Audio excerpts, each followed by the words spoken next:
नमस्कार, मैं डॉक्टर दीपक सैनी। पशुपालक को सबसे ज्यादा आर्थिक नुकसान जिन दो कारणों से होता है, उनमें पहला कारण मैस्टाइटिस यानी थनैला रोग की हम अपनी 5 वीडियोस की सीरीज में विस्तार से चर्चा कर चुके हैं। आज से हम बात करेंगे दूसरे कारण की, जो है रिपीट ब्रीडर। कोई भी पशु अगर 2 या उससे अधिक बार आर्टिफिशियल इंसेमिनेशन यानी एआई या नेचुरल सर्विस के बाद भी कंसीव नहीं कर पा रहा है तो उसे रिपीटर या रिपीट ब्रीडर कहते हैं। इसी बात को अगर साधारण लैंग्वेज में मैं कहूं तो अगर किसी पशुपालक की कोई गाय या भैंस सांड या बीज के माध्यम से 2 या उससे अधिक बार नए दूध हो चुकी है लेकिन फिर भी वो ठहर नहीं पा रही है तो उसे रिपीटर कहेंगे। रिपीट ब्रीडर के कारणों की अगर बात करें तो उन्हें मुख्यतः 2 प्रकार से समझा जा सकता है। पहला मैनेजमेंटल रीजंस, दूसरा पैथोलॉजिकल रीजंस। मैनेजमेंटल रीजंस में वो कारण आते हैं जिनमें पशुपालक के कम जागरूक होने के कारण या पशुपालक के द्वारा पशुओं की देखरेख में कोई कमी रह जाने के कारण पशु रिपीटर होता है। और पैथोलॉजिकल रीजंस में पशु के शरीर के अंदर कोई बीमारी या कमी होने के कारण पशु बार बार रिपीट होता है। आज की इस वीडियो में हम चर्चा करेंगे मैनेजमेंटल रीजंस की, यानी कि कोई भी पशु अगर बार बार रिपीट कर रहा है उसके अंदर पशुपालक की तरफ से क्या चूक हो सकती है। और उनमें सबसे पहला जो कारण है वो है पशुपालक के द्वारा गर्मी के लक्षणों को ना पहचान पाना। और गर्मी के मुख्यतः 5 लक्षण होते हैं, जो है वाटरी डिस्चार्ज फ्रॉम वेजाइना, जिन्हें की तार या बालवे कहते हैं, रेस्टलेसनेस यानी बेचैनी, टेल रेजिंग यानी पूंछ उठा के रखना, बेलोइंग यानी कि रीकना या रंभाना, और swollen vulva with redness in mucous membrane यानी कि पशु के सांचे में हल्की सूजन और उसके अंदरूनी भाग में लालपन। कभी कभी ये रेस्टलेसनेस इतनी ज्यादा हो जाती है कि पशु दूसरे पशुओं के ऊपर जंप भी करने लगता है, लेकिन कभी कभी ये गर्मी के लक्षण इतने हल्के होते हैं कि जब तक पशुपालक उन्हें ध्यान से ऑब्जर्व ना करे उनका पता ही नहीं चलता। गाय और भैंस की ईस्ट्रस साइकिल 21 दिनों की होती है ऑन एन एवरेज। हालांकि ये 18 दिन से लेके 25 दिन तक हो सकती है, जो कि नॉर्मल माना जाता है। और इन 21 दिनों में लगभग 2 से 5 दिन तक पशु गर्मी में रह सकता है। जी हाँ, इसलिए आप इन बातों का ध्यान रखें। सबसे इंपॉर्टेंट बात यह है कि गर्मी के इन लक्षणों को खत्म होने के 10 घंटे पहले से लेकर 10 घंटे बाद तक अगर कोई पशुपालक अपने पशु को नए दूध कराता है तो उसके रुकने के चांसेस सबसे ज्यादा रहेंगे।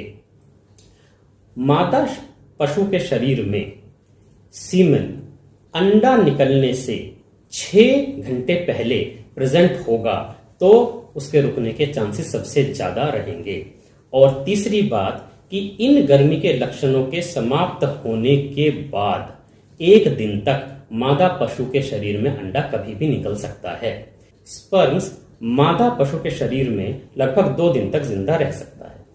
इन बातों को अगर हम एक समरी के तौर पे समझें तो हम ये कह सकते हैं कि AI should be done 12 hours after the end of standing heat, यानी कि जैसे कि हमारे गांव में अक्सर प्रचलन है, कहते जी भैंस या गाय को हमेशा टूटते आमे में या गर्मी के लक्षण खत्म होने के बाद कराना चाहिए।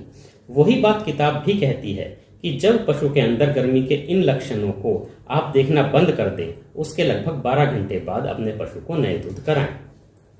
दोस्तों, यहां पर थोड़ा ठहर जाते हैं, क्योंकि ये जो मैंने आपको बातें इस वीडियो के पिछले 1-1.5 मिनट में बताई हैं, ये बहुत मामूली लगने वाली बातें हैं। लेकिन जब साइंटिस्ट ने ऐसा देखा कि पशु बार रिपीट क्यों हो रहे हैं, तो उन्होंने पाया कि उसका सबसे मुख्य और सबसे बड़ा कारण यह है कि पशुपालक पशुओं के अंदर गर्मी के लक्षण को नहीं पहचान पा रहा है। हम लोग अक्सर उन बातों पर ज्यादा ध्यान देते हैं जो हमें नई लगती हैं या जिनसे हमें कुछ नई बात सीखने को मिलती है। छोटी और पुरानी बातों को हम अक्सर ये कहकर नजरअंदाज कर देते हैं कि ये तो हम जानते ही हैं।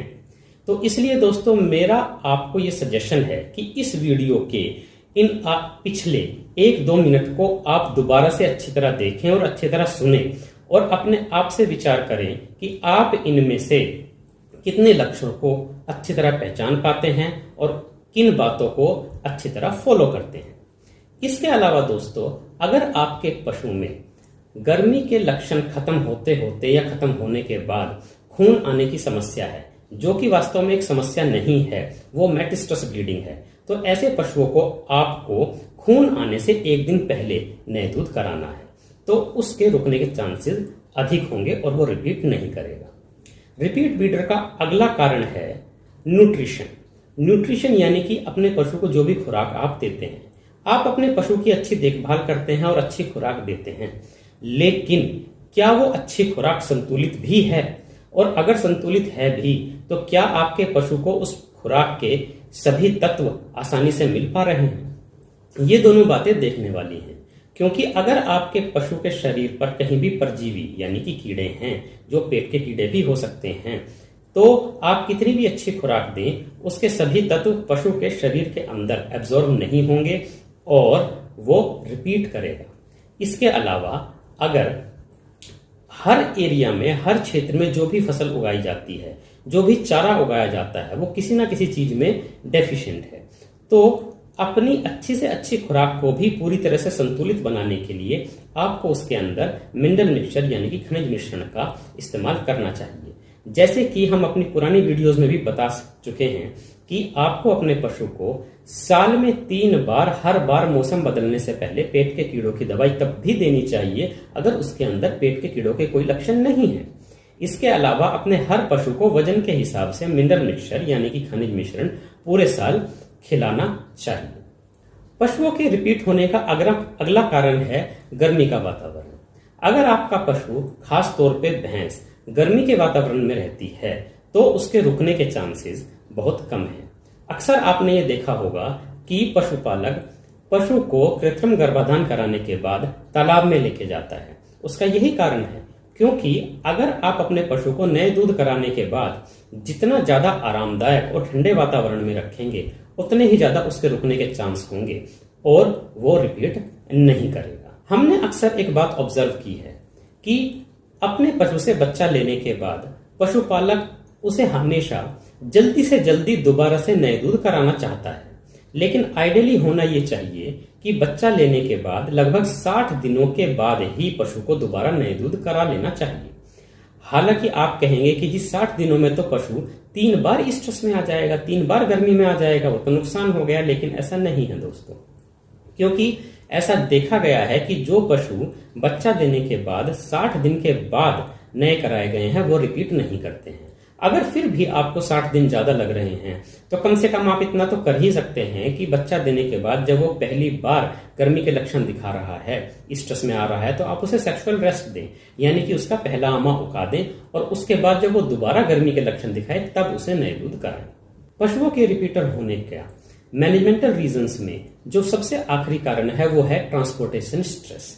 जी हाँ दोस्तों, अगर आप कोई नया पशु लेकर आए हैं तो ट्रांसपोर्टेशन स्ट्रेस की वजह से, यानी कि सफर के कारण और नई जगह होने के कारण, अगर आप उसे एकदम से नए दूध कराएंगे, बाई चांस अगर वो गर्मी में आ रहा है तो उसके रुकने के चांस कम होंगे।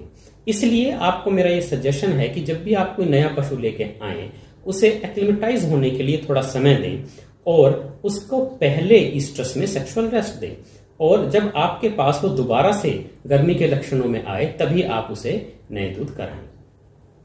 ये सभी मैनेजमेंटल रीजंस दोस्तों आप कहीं ना कहीं जानते हैं, लेकिन फिर आपको आत्ममंथन की आवश्यकता है कि आप इन पर अमल कितना करते हैं। तो इसलिए दोस्तों मेरा आपको ये सजेशन है कि जितना ज्यादा आप इन सभी बातों का ध्यान रखेंगे, आपको रिपीट ब्रीडर की समस्या से निजात मिलेगा। आज की वीडियो में सिर्फ इतना ही। हम जल्दी ही आपके सामने दोबारा उपस्थित होंगे रिपीट ब्रीडर के पैथोलॉजिकल रीजंस के साथ। धन्यवाद।